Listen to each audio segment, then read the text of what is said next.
Thank you for waiting. I finished checking your adventurer handbook. Here are your commission rewards. We have no other urgent commissions on the books at present.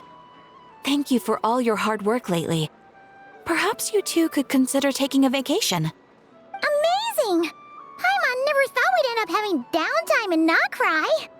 Things were pretty hectic when we first got here. Everywhere you looked, it was either the wild hunt causing chaos or the Fatui stirring up trouble. It felt like this whole region was one giant slime in a barrel, ready to go cure half. Things were looking pretty dicey, but in the end, we managed to turn it around. Whoa! Paimon just got deja vu! Oh, that's right. It's because we've done this like a million times now. Yes. Are you two aware that the Moon Prayer Night is soon to take place? Oh, yeah! Mama told us that was coming up soon. Wait, why do you mention it, though? Do people in Nasha Town celebrate it, too? Paimon thought it was just for Moon Goddess worshippers. You're partially right. Most people in Nasha Town just see the festival as an opportunity to do business. They do not concern themselves with the religious element. The festival was first celebrated by the Frost Moon Scions. On this day, they would wear moon prayer blossoms and celebrate the birth of the moon goddess through song and dance. They would also prepare food and handicrafts and give them as gifts to others. Over time, it became Nodcry's most lively festival. Oh, sounds like fun! Great! Well, in the meantime, since Catherine doesn't have any commissions for us, let's focus on some personal business instead. When we first got here, you mentioned that this was where your spaceship landed? We didn't get to follow up on it at the time, because we got wrapped up in that whole rare situation, but now we can finally start investigating it properly. Well, there's a saying Paimon's heard around these parts, which goes, if you lift up a rock, you'll find something you weren't looking for. By that logic, you'll never find what you're looking for while you're searching, but the moment you stop looking, it'll jump right out at you. Could be worth a try though, right? Anyway, Paimon suggests we focus on other stuff we want to do for now, and just keep an ear out for spaceship-related intel as we go.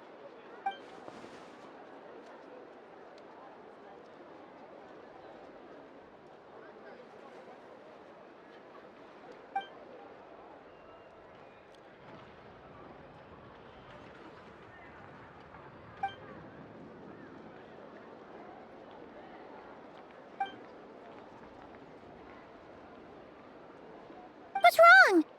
You look super serious all of a sudden. Huh? Paimon gets why you'd be concerned about Columbina, but what does the doctor have to do with anything?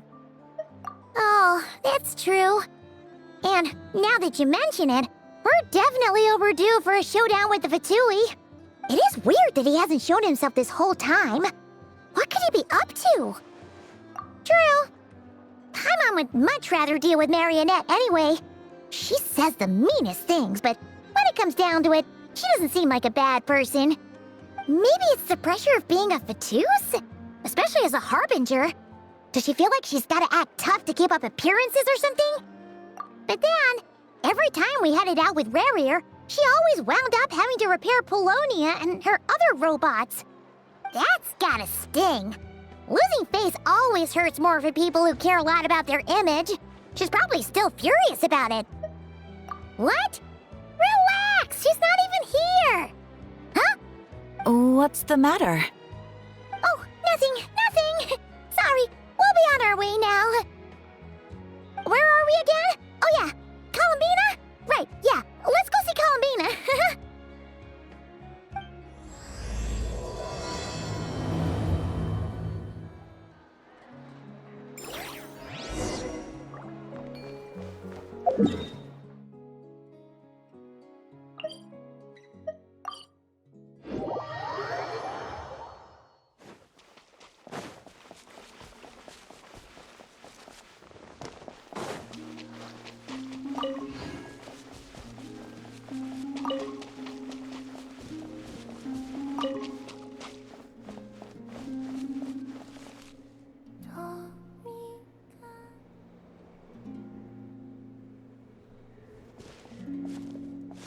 She's sitting Is me sitting here a rare sight?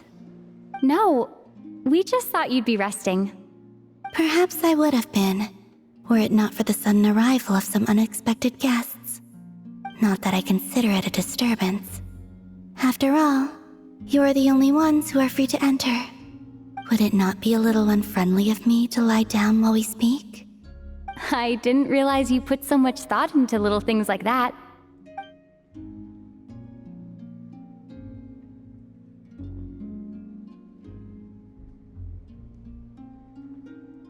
Only sometimes. There have been moments lately where I think about you and your companions. They are warm, mysterious, and cozy memories. Very few of my past memories are anything like that. They say that travelers return home bearing bags full of souvenirs. But my luggage was empty, and I believed it would stay that way. Return home? So, you're still planning on returning to the moon? Yes.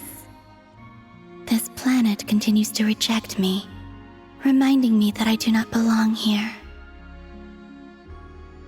If I remain in Teyvat, there will come a day that I disintegrate. And I don't mean reduced to dust or turned into food for the flowers. I mean, I will cease to exist entirely. Alright then. Well, we're sure gonna miss you. But it sounds like we'll have to say goodbye. How do you intend to return? The moon prayer night is soon to arrive. On that day, the moon will be closest to Teyvat. The Kuvaki in this land will reach its peak at that time. I merely need to grasp the tide, and with relatively little effort. Oh, Paimon gets it! It'll work like a slingshot! You make it sound like she's gonna get blasted up to the moon. If I did that, I suspect I would crash into the false sky. I will be using a much gentler approach. But I do like the analogy. It's fun. You see? She gets Paimon's sense of humor. In the blink of an eye, the time has come to part ways. It does feel that way, doesn't it? Time seems to fly fastest when you are enjoying it. I have always thought of myself as a wanderer on this earth, and it has never expressed any desire to keep me here. Yet, just as I plan to depart, it tugs at my arm. Is this a gesture of affection? Or is the world mocking me? Oh. Were you hoping I can answer that? Yes, you are a traveler, so you must have a lot of experience in this area. Then, what I would say is, enjoy the moment. That's right! Don't overthink it! Happiness is happiness and joy is joy! The point is to enjoy it, not analyze it! I see. Then what I would say is, even though I am very tired right now, I am still happy. I can't tell from the tone of your voice. Oh, really? You don't think I sound happy? I'm just kidding. I could tell you were in a good mood today from the moment we saw you. Ah, a joke. Albeit not a funny one. Anyway, I assume you're here about you-know-what. Give me your hand. Actually, it's not that. There's something else we wanted to discuss with you. Oh, then, do you still want to give me your hand? Or not? Sure.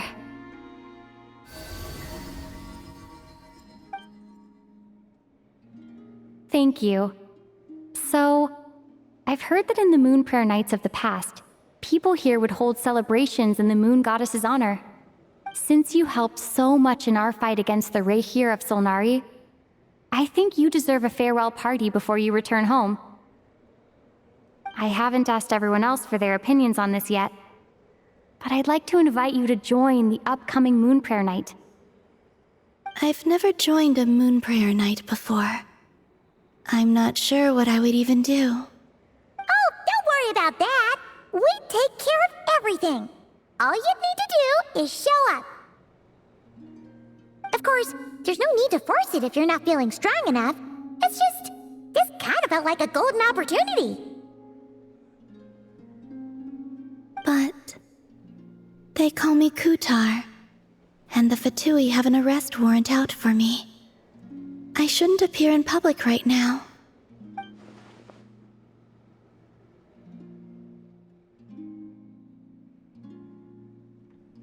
I'll make it work. You have my word. Yeah, we got your back. Well, she does. Paimon's actually not too sure what she's planning. All right, if you're sure. I will not refuse your invitation. I suppose it wouldn't hurt to pack a few more sights from this world into my suitcase before finally learning what my homeland looks like. Oh, if you see Lauma, please tell her that my answer to the question she asked me is neither yes nor no. Rather, it is, there is no need. That was kind of cryptic, but sure. Guess it's between the two of you. We'll pass along the message. Bye for now.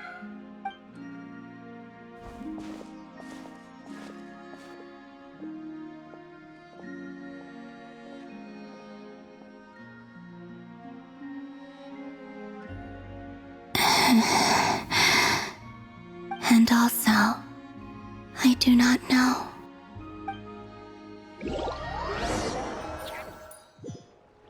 Since she's agreed to join the festival, let's go see who else wants to take part.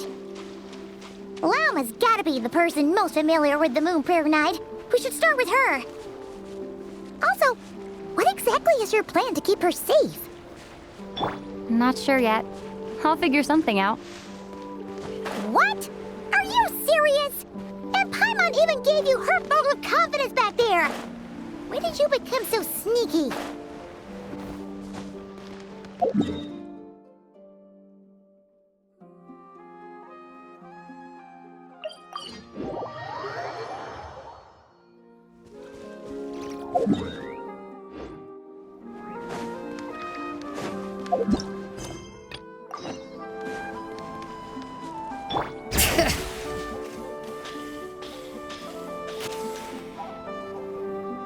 Hey, Llama! It's us! Huh? Varka? What are you doing here? Beats me. I had a bit too much to drink last night, and when I woke up, I was on Hisi Island. Mr. Varka is helping to oversee Nasha Town's preparations for Moon Prayer Night. He is here to go over some details regarding the decorations and custom cloth designs. Right, yeah, that too. What do you mean, that too? Yes, celebrating this festival is a long-held tradition here in Nodcry. On this day, the crescent moon at the top branches of the verdant crest turns into a full moon, and the moon prayer blossoms bloom with a special radiance. Our people take these to be blessed omens. It's an especially welcome event coming off the back of all that nasty business with Rare. Everyone got put through the ringer recently, and now they're looking to turn their fortunes around. The big shots in town all agree that a big, lively celebration is just what we need to rebuild people's faith in this place. No wonder Catherine said the people weren't so bothered about the religious element. That's right. It's become more of a local custom by this point. The celebrations have little to do with whether the religious stories behind this event are true or not. Even the Frost Moon Scions are eagerly awaiting the coming of Moon Prayer Night, despite now knowing that their past beliefs were founded on a falsehood.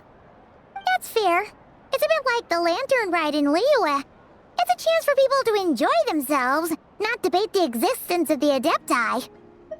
Oh, one other thing. We just went to see Columbina. We went ahead and invited her to take part in the festival this time. Hope it's okay. Wait, so... you mean she agreed to it? Huh. That's quite a surprise. Then, I suppose that she intends to return to the moon on that day. Oh, yeah. It's kind of a complicated process, but basically, it's like a slingshot. understand. In truth, I had a feeling that she might make such a decision. Well, if Kutar has decided to participate in the festival, we should prepare accordingly. Yeah, exactly. She was saying how it could be risky for her to show her face in public. We were wondering if there was any way we could hide her. Unfortunately, the people who carved the statues did an excellent job of capturing her likeness. It will be very challenging to hide a goddess whose face everyone is so familiar with. Darn! We may have bitten off more than we can chew here. Nah, don't sweat the small stuff. We can handle that. Huh? Are you saying you have a plan?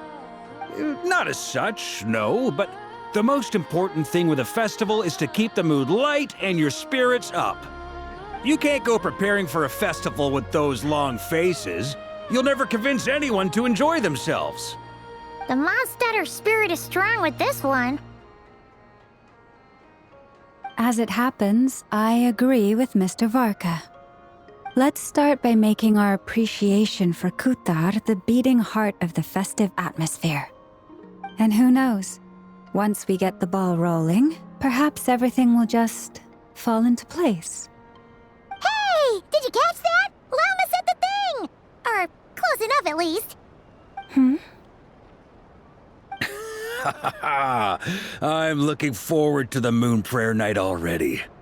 We have a festival in Mondstadt called Windbloom, and you can always tell which couples are celebrating it for their first time by the smiles on their faces. Big, beaming smiles like their whole face is glowing. And I have a feeling we'll get to see that same smile on the Moon Goddess's face at this festival. Not quite the same, surely. Anyway, I'll take care of business in the city, but I'll have to leave the decor up to you and the Frost Moon Scions. No one else can capture that traditional aesthetic quite like you guys. But lastly, there's the final key element that brings the festival to life. Companionship. Before you leave, let me show you something that we've been preparing.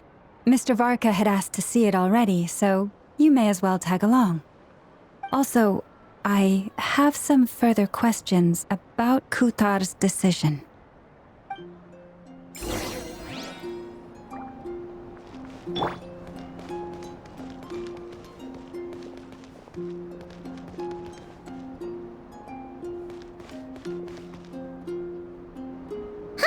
What's this? They sure look like they're having fun. I believe so. Kuhenki seem very skilled at playing drums like these, although I'm not sure where they learned it from. Maybe it's an innate talent? In their eyes, they're probably just playing with toys.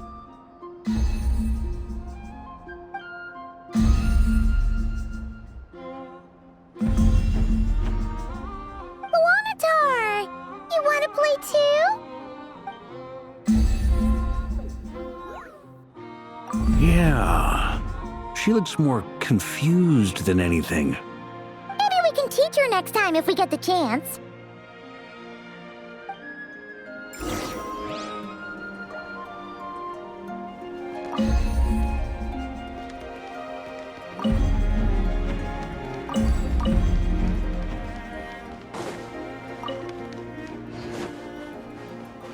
What are these floaty things? Moon veils. We hang them from buildings in the city during the festival. When you look at the sky through them, it creates a lovely misty effect.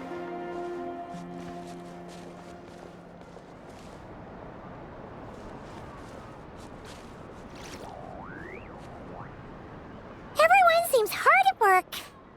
They are preparing items for Moon Prayer Night.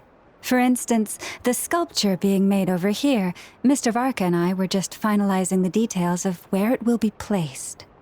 Ah, there she is. I didn't know the finished article would be so large. Not to worry, though. All the necessary arrangements have been made. Just let me know once it's ready, and I'll get some people to ship it over. You have my thanks. And over here, we are preparing a very traditional confection.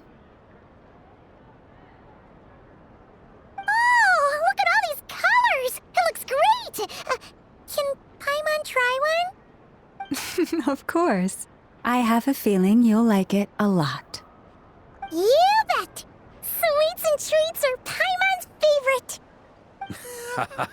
If you included those in the Feast of the Moon, I bet Paimon would have joined the Frost Moon Scions by now. There will also be verdant crests like this present in Nasha Town during the festival. The timing of Moon Prayer Night is not completely set in advance. We make a rough estimate, then observe the changes in the verdant crests and moon prayer blossoms to guide us. As such, the wait itself is a fun feature of this particular festival.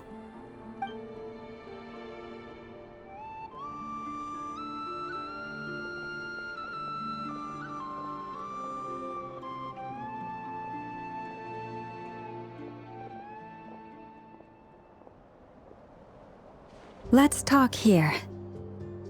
To tell the truth, I am very surprised to hear that Kutar is willing to participate in the festival. I once asked her if she'd be willing to stay with the Frost Moon Scions. I could introduce her to everyone, and we could be a family to one another. She did not answer, but she has not appeared here since. I took this to mean her answer was no, but if that were the case, she would not have accepted this invitation.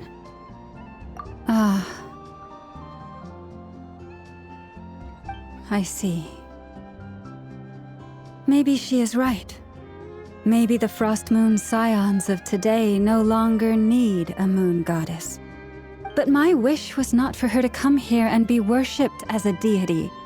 I simply wanted to offer her a place to stay. I'm sure she believes that showing herself here might invite Fatui intervention, and as such, she does not wish to cause us trouble. But what really pains me about all this is that this is her birthplace. She ought to belong here, yet no one has been able to grant her shelter. I think I'm qualified to weigh in here. When someone's about to depart on a long trip, what they need is blessings, not burdens. We should wish her the best, not make the journey harder than it already is. Anyway, she's agreed to attend, hasn't she? All we need to do is simply respect her decision. I see your point. Yes, she will soon depart after all. Our job is to leave her with some happy memories. Besides, who's to say her journey to the moon is a one-way trip? It's not like she can't come back and visit if she wants, right? Paimon agrees wholeheartedly. Festivals are all about having fun, so let's keep it simple. All right, I'm gonna head back to Nasha Town soon. Wanna come with? I'm guessing you have some other folks to visit there. Sure thing, let's go! Bye for now, Wilma! Thank you all. Goodbye.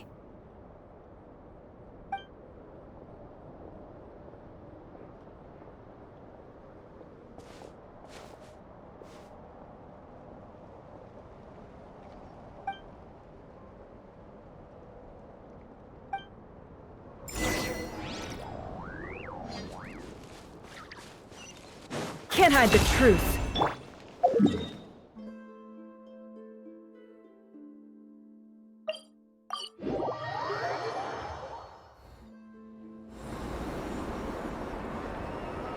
Huh?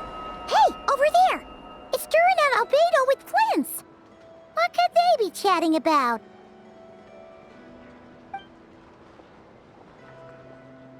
Your guess is as good as mine.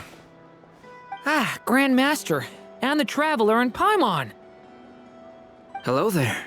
It's been a while. Perfect. We have some new volunteers for our investigation. Wait, let me guess. The righteous Lightkeepers are finally ready to hunt down the Abyssal Dragon? Yes, that too. Yeah, right! Oh, wait! Why does everyone keep saying that too? Well, to be precise, the facts match, but not the causality.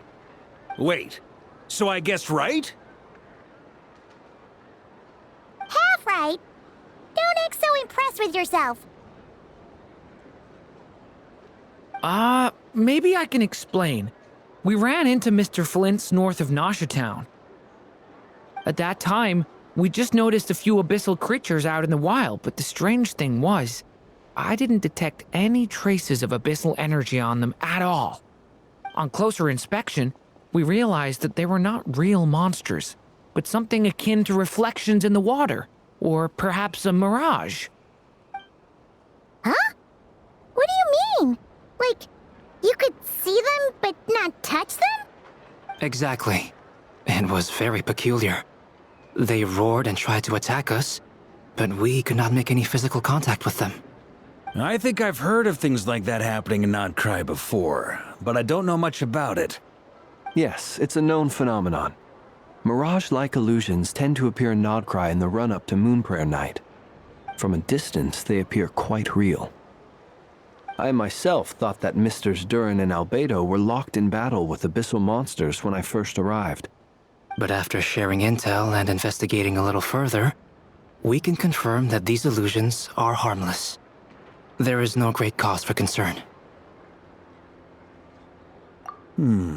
All the Mirage stories I've heard are either animals, rocks, or small houses. Abyssal monsters, though? That's a first. It's a first for me, too. So I'm planning to look into it further just to be on the safe side. I intend to inspect a few more locations. What about you two? Any plans? Alice contacted me a few days ago. She'd like me and Durin to assist her with an experiment. But we lost contact shortly after receiving the message. I'm sure that comes as no surprise to anyone familiar with her.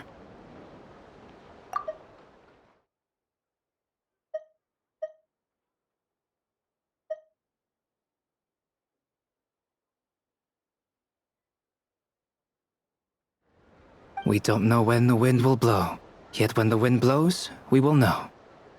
That, in a nutshell, describes how Alice operates. Yeah, that tracks. Okay. Well, I suggest we investigate this Mirage business in the meantime. It's piqued my curiosity, and I'm pretty sure I know someone who will already be 10 steps ahead of us. Well said. Right?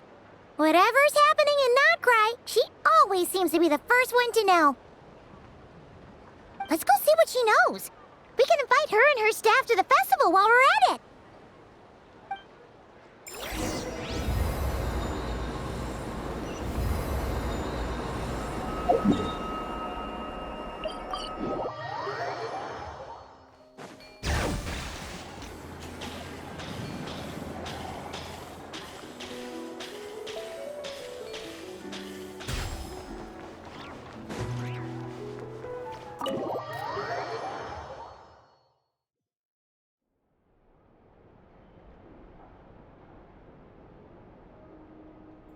You're right, I have noticed.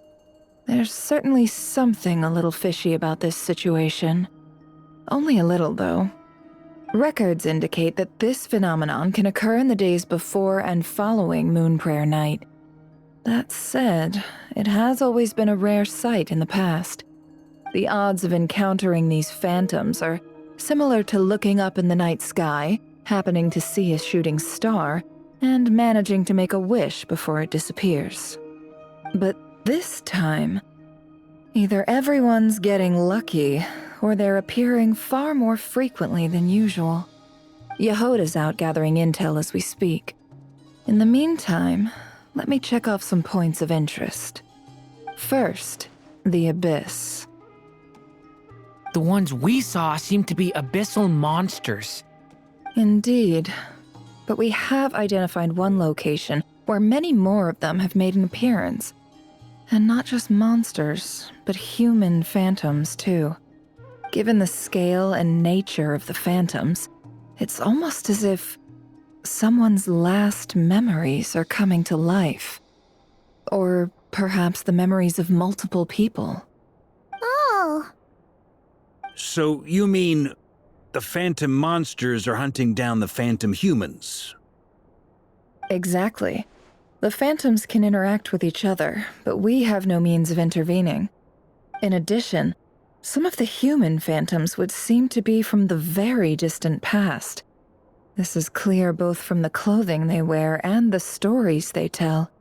They claim to be from Hyperborea, a name which I've heard from Lauma before. If this is true, it means they must be from 6,000 years ago. Did Paimon hear that right?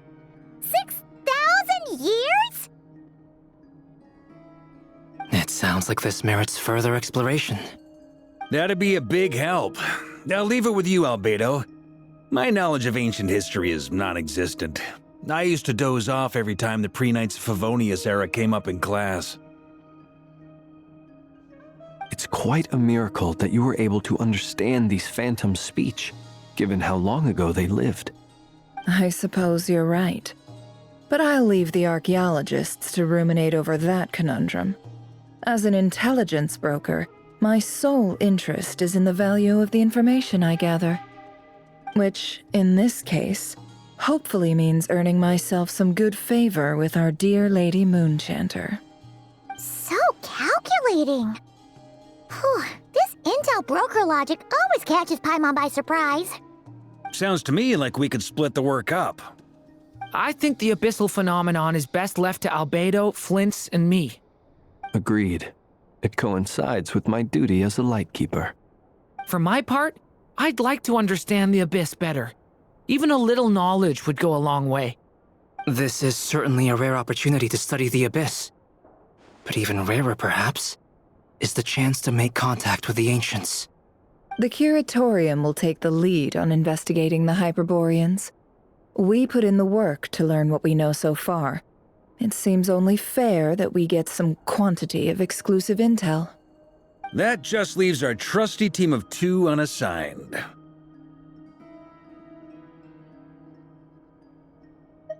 Since you became an honorary knight, of course. This was part of my grand plan all along. Ha ha ha! Oh yeah, by the way, we managed to convince Columbina to come to the Moon Prayer Night celebrations. Would you and Yehoda like to join too? She agreed to that? Huh. Quite an achievement. Never underestimate the traveler, I guess. I'd be happy to join. No point shutting myself inside when the streets are all decked out. I doubt any clients will be visiting during the festival in any case. And Yehoda loves a party, so I'm sure she'll jump at the opportunity. No. No. No. No. No. No. No. No. No. Way to contradict me in front of... Wait. No, that's not what I have bad news, boss. So many people. All right, everyone inside. Quick.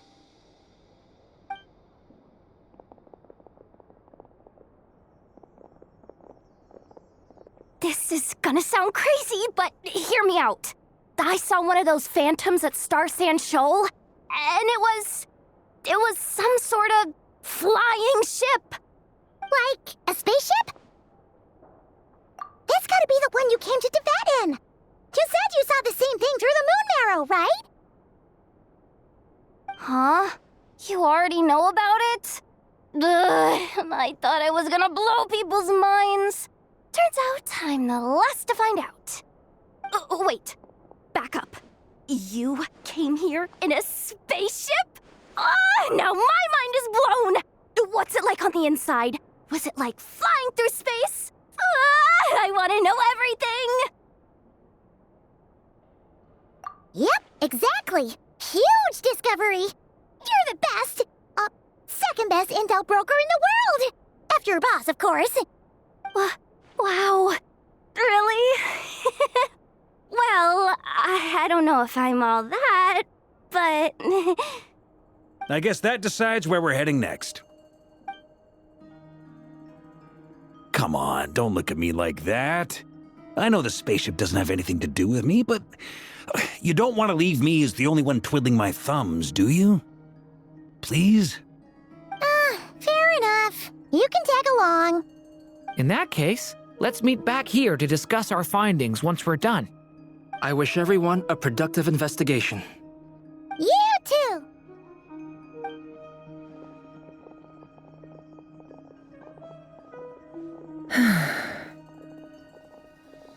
What's up, boss? Aren't we gonna head out? Tell me, Yehoda, when did the Curatorium start giving out intel for free? Oh, sorry, boss.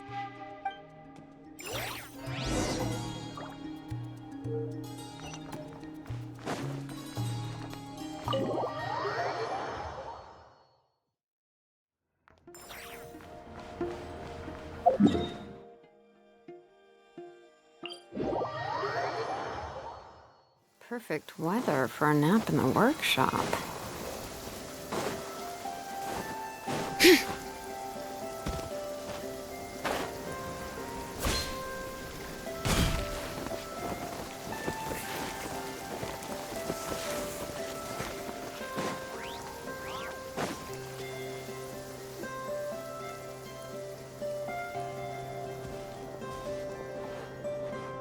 Wow, what do you know? Yehoda was right on the money. This Phantom really is your spaceship. But that's so weird. Why would it show up here? Is it some kind of projection? Or a ghost? Like, maybe it no longer exists, but somehow it left an afterimage?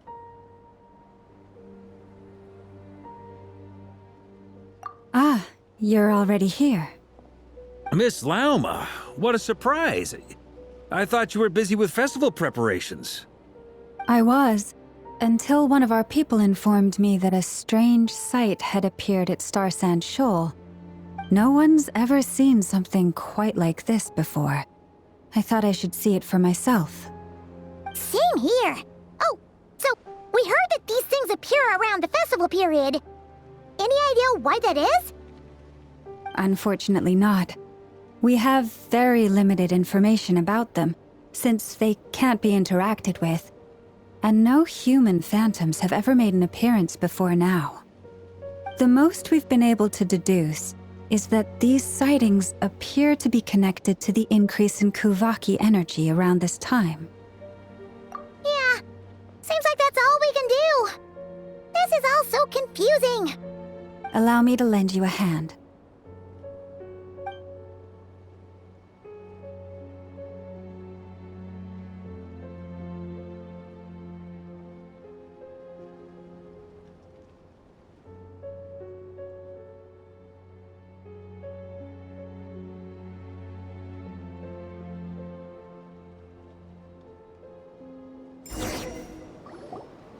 Everyone, our friend here should be able to provide us with some information. Is that a phantom rhymehorn deer? I've heard about how the Frost Moon Scions live in harmony with the animals and can even communicate with them. That's coming in handy now, for sure. Okay. Yes, I understand. Then how about this?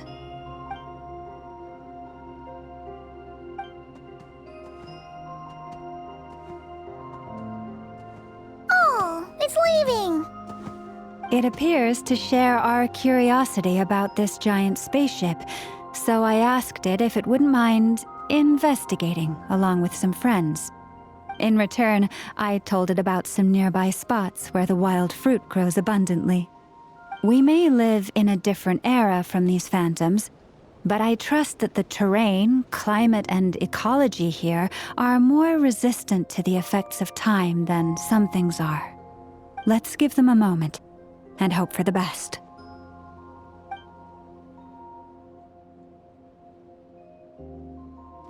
All back together? Must have been a lot of fruit. Indeed. Now let me ask them some questions.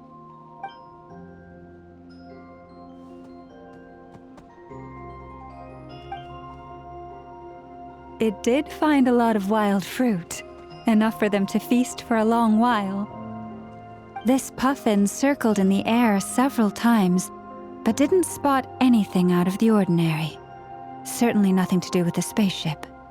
Huh. Well, it definitely makes sense to get a bird's bird's eye view. Indeed.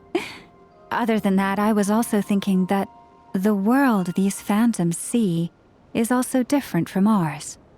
Oh, I get what you mean.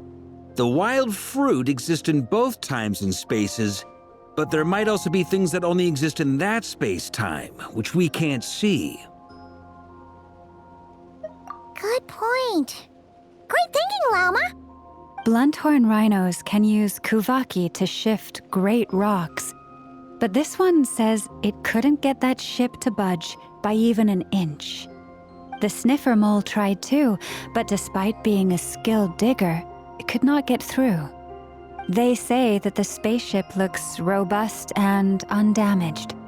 It seems completely impervious to any and all attacks. Whatever lies within is well defended from harm. So, just like us humans, there was nothing they could do about this spaceship either. Yes, still, they deserve our thanks. We are grateful for all your efforts, dear friends. Now go, and enjoy your feast.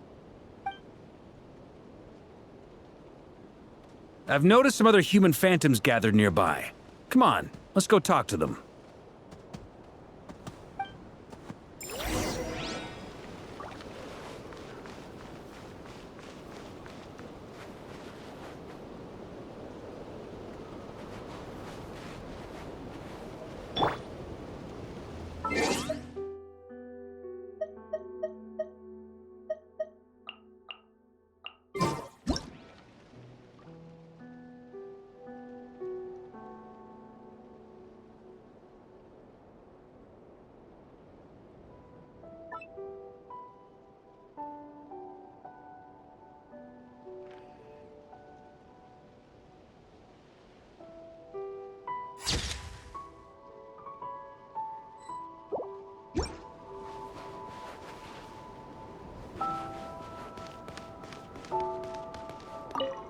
Have you ever seen anything like this? Nope. Never seen or heard anything this weird.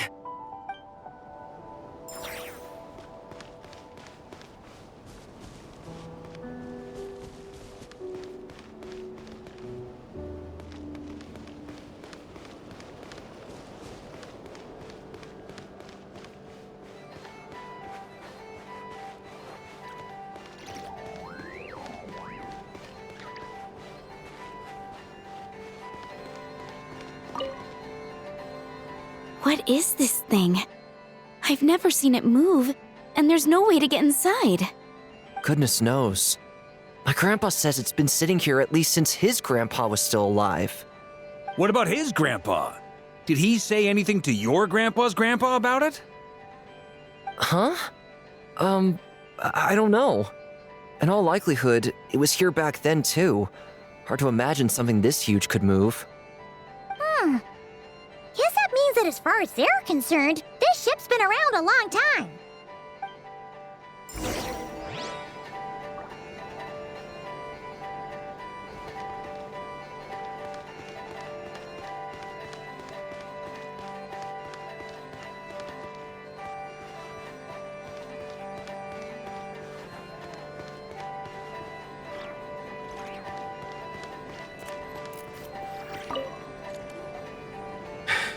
Come on, brothers. If we can get even a small chunk off of this thing, it's gotta be worth a fortune. Today is the day we strike it rich. Huh? You mean Paimon? Yes, brother, I shall join you. Let's make our fortune. We should go with them. What the? This thing is crazy tough. I can't even scratch it. What's it made of?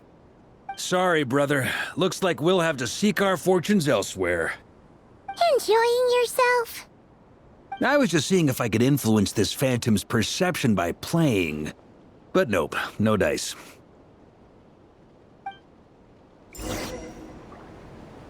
I'm sure we're all starting to build up an idea of what's going on here now that we've spoken to some of the people. These phantoms are reenacting real historical events in Nodcry. It's almost like we're in some kind of interactive stage play. We can talk to the actors, but the plot is fixed and we can't influence it. It makes sense. History is set in stone. The objective facts of the past cannot be changed. Paimon totally thought you were just goofing around earlier. But actually, you were doing some serious investigating. Of course I was. Anyway, at this point, I think we're forced to conclude that although the Phantom spaceship is right there in front of us, we aren't going to learn much about it from these people.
Don't be discouraged. If nothing else, this is proof of the ship's existence. And think about it. So many people tried to hack their way inside, but no one could get the door open. It's made of very tough material. To me, that says that we'll either find the ship itself or the story behind it. It's just a matter of time.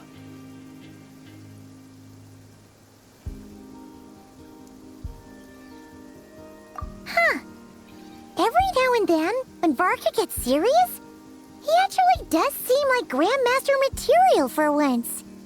I wonder how the others are doing. Let's head back for now. Sounds good. Also, drinks are on me if Team Knights of Favonius is the first to finish. Wait, we have a team name now? Am I in Team Knights of Favonius as well? You're very welcome to join. We've even got a cathedral ready for you. Isn't that technically blasphemy? You wouldn't dare make a joke like that if Barbados was in earshot. Nah, I'm sure Barbados doesn't mind a little harmless blasphemy once in a while.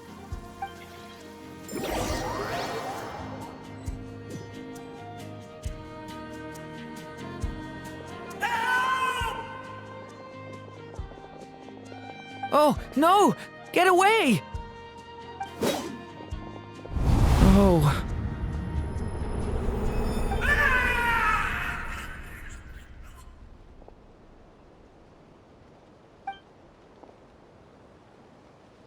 I know it's hard to stomach, Mr. Duran. But as I'm sure you've noticed, there is nothing we can do to intervene in that which unfolds before us. But we have to at least try. And try you have. But are you aware of how many unsuccessful attempts you've made now? I wasn't keeping count. I'm afraid this is the 39th failure so far. Or the 5th if we're only counting this particular victim. There are no indications that these phantoms may be altered in any way. You seem to have calmed down a little. I'll make us a fire. You should rest and have some water. Feeling any better now, Mr. Duran? May I ask a few questions? Be my guest. What exactly are we witnessing here? What happened to those people? My guess would be that we are seeing Nodcry during the Conrian Cataclysm. Would that be accurate? Conria. That is correct. As you know, once the Abyss senses even the tiniest crack, it floods in and spreads like wildfire. There was a time in the distant past when it permeated all of Nodcry, causing immeasurable harm. The people paid a terrible price to heal this land. Then 500 years ago, the whole of Teyvat suffered an abyssal disaster. Once more, Nodcry was dealt a devastating blow. I see. In the face of the abyssal onslaught, all were like grains of sand tossed around by a tidal wave. Be they human, fae, or god. The moment you witnessed is but one drop in a whole ocean of catastrophe. All right. I guess that answers my second question, too. I wanted to know why there's nothing I could do to help them, and that's because what we are seeing is history. That would be my guess as well. As I understand it, history and fate are not all that dissimilar. The latter may be unseen to us, but both are immutable. Yes. Fate was determined long, long ago. I still have a couple of other questions for you, Mr. Flint's. You mentioned more than one abyssal disaster that has struck this land in the past. How can you be sure that what we're seeing is from the Conrian incident? And also, how are you able to stay so calm when you're talking about these events? From everything I know about you, you're not cold or ruthless, and you're not indifferent to the suffering of others. Alas, I am forced to show my age. I must be 600 or 700 years old by human measure. Wait, so you... One is not easily moved by history when one has witnessed the truth firsthand. I'm sorry. You needn't apologize. Your passion is a good thing to have. Treasure it, because someday you may find it in terribly short supply. Now, at the risk of offending you, I have a question in return. Your curiosity toward the abyss, is it born from hatred or because you sense its call? I only ask because I kept a fragment of Rarir's body in my lantern for a short time. Specifically, his heart. So I know what a burden it can be to carry the abyss with you. And I hear its power growling from somewhere within you. In my eyes, your mere existence is a miracle. My honest answer is... I don't know. I don't think I have the confidence to say for certain. What I will say is the abyss is not the only issue that haunts me. Even before I became who I am today, the question dogged me constantly. Should I even exist at all? My doubts remain unresolved. But when we fought Rarir, something became a little clearer to me. Sometimes it is the darkness within us that allows us to achieve the impossible. I certainly got the sense from your 39 attempts that you were trying to achieve the impossible. It sounds like you've resolved to see the truth for yourself. Absolutely. In that sense, he and I are quite similar. Then I wish you every success. I look forward to the day of your transcension. Well, if everyone's caught their breath, I suppose we should head back. Oh, and one last thing. I'd appreciate if you kept our discussion about history a secret.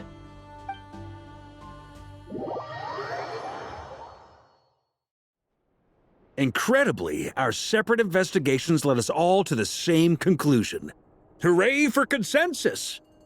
Yeah, but we barely learned anything, though. I totally thought this would be the mother lode. Talking with the ancients? I mean, come on! But nope. All we got was useless snippets of conversation. And all this stuff about moons and hyperopia. What a load of baloney. Seems like people back then had a few screws loose. I understand your frustration. We found the same issue. Each phantom only showed a very brief moment in time. There isn't much value to be found in these miscellaneous fragments of a civilization's history, no matter how glorious it may have been. If there's a silver lining, it's that these phantoms are harmless to the present reality. They shouldn't get in the way of the festivities. Paimon agrees. And not just because it's the first thing she understood in this whole conversation.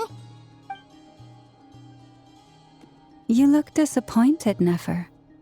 Is something the matter? What do you think? We all worked our tails off, but the only one to gain anything from it was you, Lady Moonjanter. Well, please do share the Hyperborean records with me. I will gladly inscribe them in our people's documents.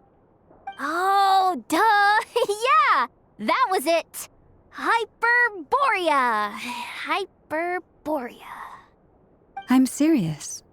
Only an expert in the Frostmoon Scions and their history can turn these records into valuable research material. The alternative is to let them gather dust on the Curatorium's storage shelves until the pages turn yellow. Nefer, you're wise enough to know that cooperating and sharing the profits is the best course of action here. Well, that goes without saying. Sure, let's do that. Huh? But didn't you say we aren't supposed to give out intel for free? Sorry. Shutting up. Now is not a good time to push Nefer's buttons. Anyway, back to Moon Prayer Night. I'm thinking that we should prepare something a little special, aside from the usual decorations and so on. You mean a parting gift? Can't go wrong with food. Although, does food go bad on the moon?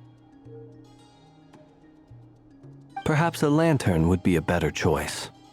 It might be dark up there. It could prove difficult to light a lantern on the moon. Magical stones might serve that purpose better.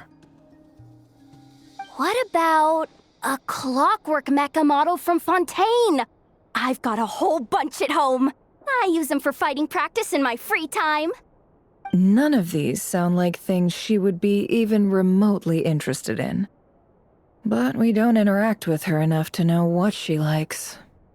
Yeah. It would really save us the guesswork if someone could find out what she's into. Wait, what the? Traveler? They're all looking at you. Great! Haha, problem solved. Now, I need to stop by Dory's. Gonna need her help sourcing a bunch of stuff for the festival. Then let's leave it there for now. We all have our own business to attend to. Traveler, if you find out what Kutar likes, let us know right away.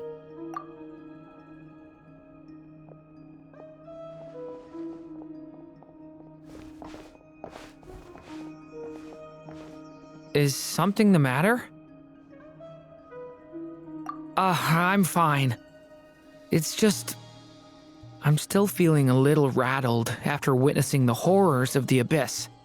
But it's okay. This is something I have to work through. I'll be all right. Thanks for your concern. Well, don't put too much pressure on yourself. If you ever feel like something's wrong, physically or mentally, we're here to talk. Come on. Stop treating me like a kid.